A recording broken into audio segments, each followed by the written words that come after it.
Hello, everybody. Welcome to Ball Players Guide, your guide to everything ball. Today, we're going to be talking about the San Francisco Giants and what their season is projected to look like. Because last year they finished 81 and 81. Um, Perfect San Francisco Giants year, just completely average in everything. They couldn't hit really well. They couldn't really start. They had an okay bullpen, pretty good bullpen actually. Okay fielding, and they landed right in the middle of the pack.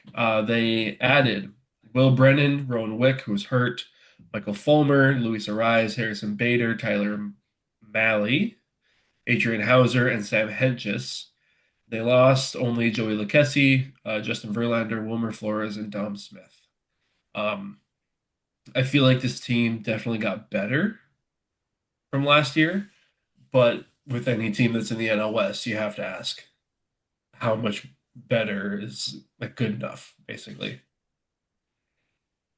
They're a weird team. Joe, you say you like the Giants. I don't know if I do. I'm willing to be open to liking the Giants, but it's the division, man. It's so hard.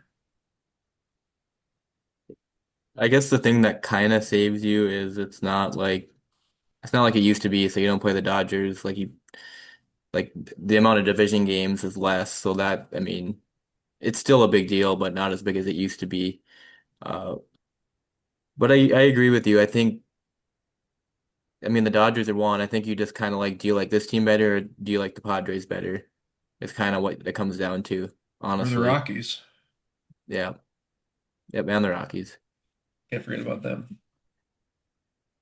And then I think, they just have a couple of storylines, I would say. Like, for me, the right side of that infield defensively is going to be interesting. Like, you're going to throw Luis Arraez at second base every day. I've seen him play second base. He's not very good at it. Uh, they're going to give Rafi some more run at first base, I think, which I think he'll be fine there. But I think that'll be interesting to see how that works. And I saw this long, you know, there's always a big argument with Arraez about like what value does he actually bring because, he hits for average, but he doesn't walk, he doesn't slug, but then he also doesn't field well. So then you kind of have that old argument. And I saw a long Twitter thread about kind of like the changes he can make, being aggressive earlier in the count, or I think it was, I don't remember because I think he likes to take the first pitch a lot. And then like he gets two strikes and then he swings at like a bad pitch and he puts the ball in play. But like if he's more selective and is a little more aggressive early in the count, I think there's some things with like his launch angle and stuff too. But if he's willing, I'm sure there's some adjustments he can make to get back to, more of a form that he was a couple of years ago. Regardless, you can slot him in for hitting 300 basically at the top of the lineup, which you like. But it'll be interesting to see. I like the Bader signing, if he can stay healthy, because I know Jungle Lee didn't rate out well in center, so you can kind of push him to right. So you have two bats out there that you kind of like. I think that helps you defensively as well. I just think like overall, like I think they're an average team. Would you say they're exactly 81 and 81 last year? Yeah. Did they get a couple wins better, maybe? Like I think they're an 83 or 84 win ball team, which puts you in the wild card hunt. But Keep in it'll be mind, interesting. that was last year when the Dodgers had a down year and only won 93 games, Yeah. like a down regular season. Just going back to what you said about Arise, I'm looking at his baseball savant page, and it's crazy, like the ranges Yeah. that he's at. Like they don't like his batting value, they don't like his base running, or his fielding value is atrocious. He was -9 outs above average last year, and he was first base for range. Like that's crazy. And then you're gonna put him over at second base. Yeah. I think Arise kind of like fools people because he does things quickly, but he's not fast. Like he's just so violent and his like hmm twitchy in his movements. Like he has 1% bat speed in baseball. Like he doesn't really walk that much. Yeah, he's a weird case. But I mean, he gets on base at a 392 or no, hmm 327 last year. That was his slug. Slugging is hmm 392. Woof. Um, so yeah, if he can get on base more for him. Like you said, get back to that like 2023. But he went to San Francisco to play second base. Like that's what he said. So I don't know how that's gonna go. I don't remember what podcast I was listening to, but like I think the thing was is like you would look at Luis Ariz a lot different if like he was like even like an average like sprint speed. Like if he could run a little bit. Yeah, But he's also really slow. yeah, Which kind of also factors in yeah. like the only thing he can do like he's kind of limited in what he can do. Like I would like I think he's if he's protected enough and he's in the right part of a lineup, I think he's really valuable because he can hit, in certain situations. He's going to put the ball in play. He's going to do what you need, but he's certainly an interesting, case when it comes to a player and what kind of value. And obviously, teams didn't really value him that much. I'd like judging on what he got and everything. Teams don't value that as much as I thought maybe they would, but If this when you were look into it, it kind of 2000, makes sense. yeah, if this were 2005, Luis Ariz is your like perfect two hitter. Yeah. Like he's Luis Rivas for those early Twins teams, for those old people like me out there. Joey, say some words. You've been quiet.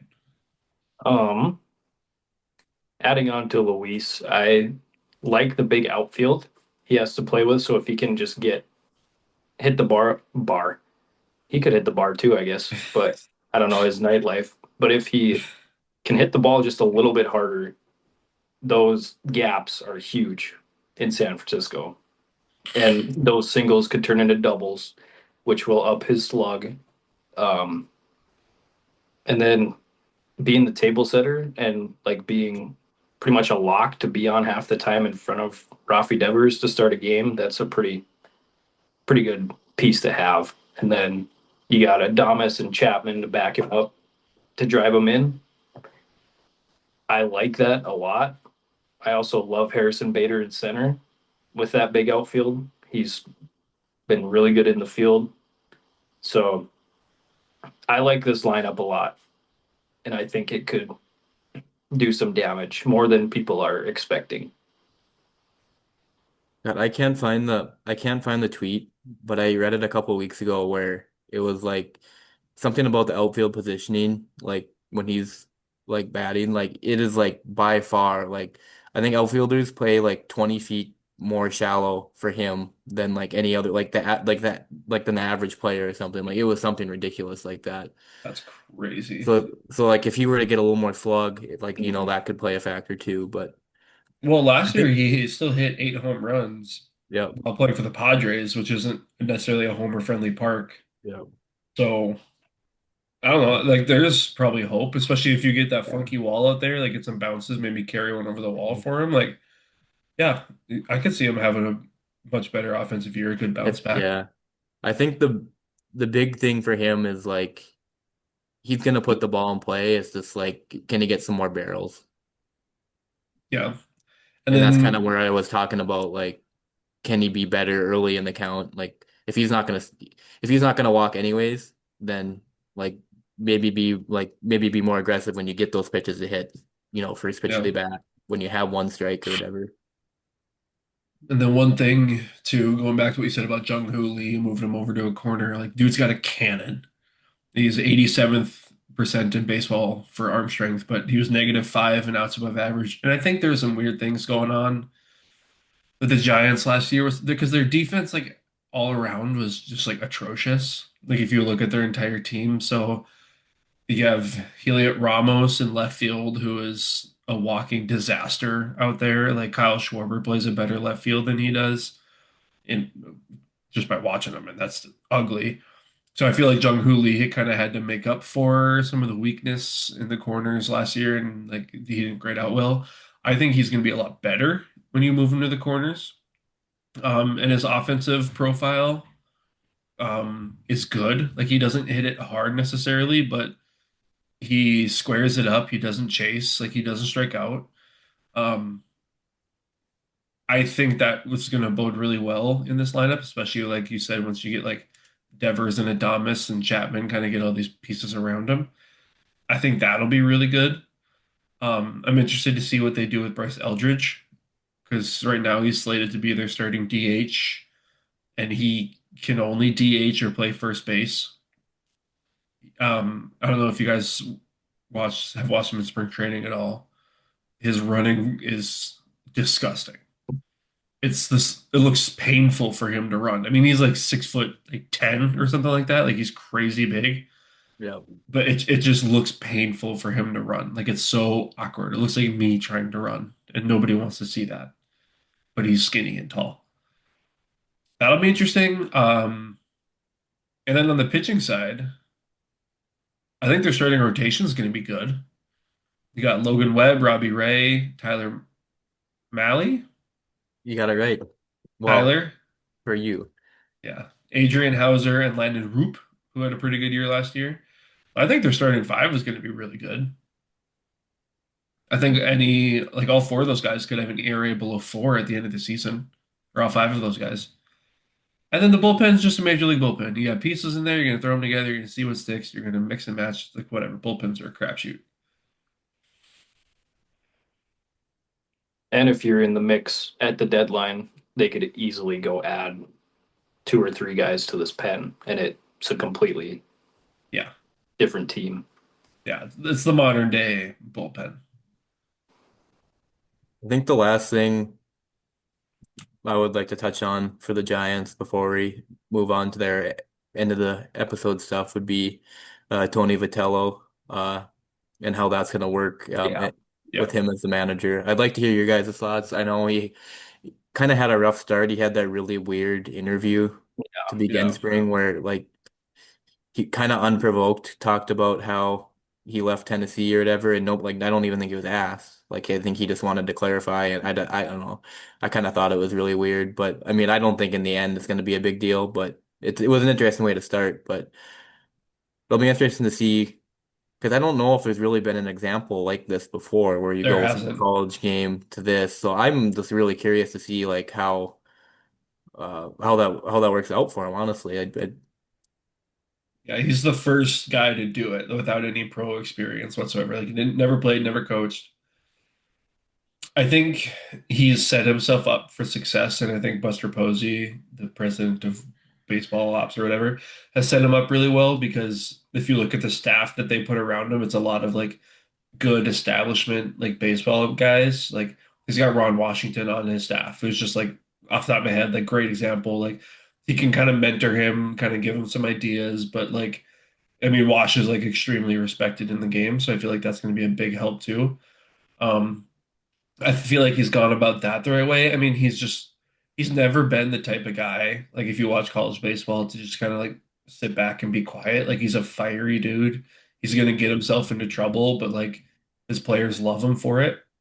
So I feel like that's gonna be kind of the story this year. It's like how does he weather the press? Because it's a lot more eyes on than Tennessee volunteer baseball. I think he'll be fine. yeah, I think it'll be interesting. Like I think he's gonna have his guys' backs, like you said. Like so, I think that part's gonna be good. But I think it'll probably be a learning curve. Like, and obviously none of us know, but like managing a clubhouse and like Major League Baseball, like I feel like that it isn't easy. Like you're Yeah. dealing with a lot of different people, and like I just don't think it's the same thing as college. So it'll be interesting to see how he adjusts with that. Be curious to see like how the players respond to him. Yeah, Like like how well respected he is and all that kind of stuff. you can't go up to Rafi Devers and talk to him the same way that you would a college freshman. Like No. that's just like that you're not gonna be able to handle people the same way. So that'll be really interesting. It's giving me flashbacks to Rocco's first year in 2019 a lot. Um, it's a he kind of has a really good lineup to play with that could bang, and the pitching is there, but it's not like gonna blow you away. So I see similarities in those two teams, and I think if this Giants team sniffs 90 to 92 wins and gets a wild card spot, he will be the manager of the year. And that's regardless of how he actually did, because that's kind of what happened with Rocco. There were a lot of things that he did wrong, but he just had a really good team to kind of put out there every day. and then he won Manager of the Year, and I don't know if he necessarily deserved it, but we can save that for a different video. I But mean, I mean, they had to give it to him. The Bomba yeah, squad. yeah, still wasn't a great manager, but even for Yeah. that team, It'll be really interesting to see what happens. Yeah, the Giants are going to be an interesting story. I feel like there's going to be a lot of little things like that that are going to keep popping up throughout the year that we get to talk about. The Giants over under right now is 80 and a half. I think you guys talked me into the over. I think I like this lineup a lot more after looking at it and talking through it. I really like their rotation. I don't know how I feel about the depth on the team, but I mean, it's baseball. Anything can happen. Yeah, I like the over. Yeah, for me, it's almost like, do you like the Padres and Giant or the Giants better? That's kind of how I'm looking at it, Yeah, and they're pretty close. So I think I'd go over too. we'll get to the I'm taking the Padres. over, and I don't think I'd have them over the Padres for sure. All right. Do you guys want some trivia questions? Yep. All right. I've got two trivia questions for you guys today. First one is name the player who had a career 269 batting average, 150 home runs, two-time All-Star, had three different stints with the Giants in his career in 96, 98, and from '01 to '02, and is a Chicago Cubs Hall of Famer.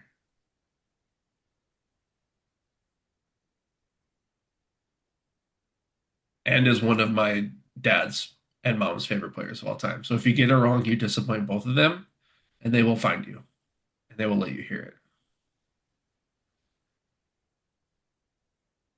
I should know this. You should know Should this. know this. This is for you. He was the shortstop for those Cubs teams, turning Oh. double plays with Ryan Sandberg.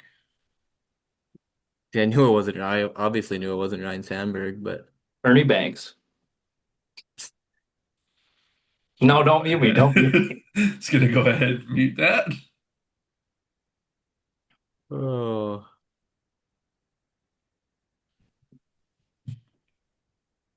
Logan, you should absolutely know I this. know. I'm just rolling through Cubs Hall of Famers, but I can't. Why I don't blanking on shortstop for some reason. Yeah.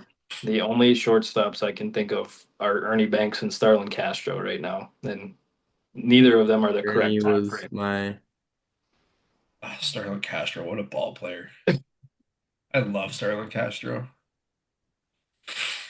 Great guy, I hear. Is there any other hints you can give me I'm out without on you, giving it Joey. away? Um,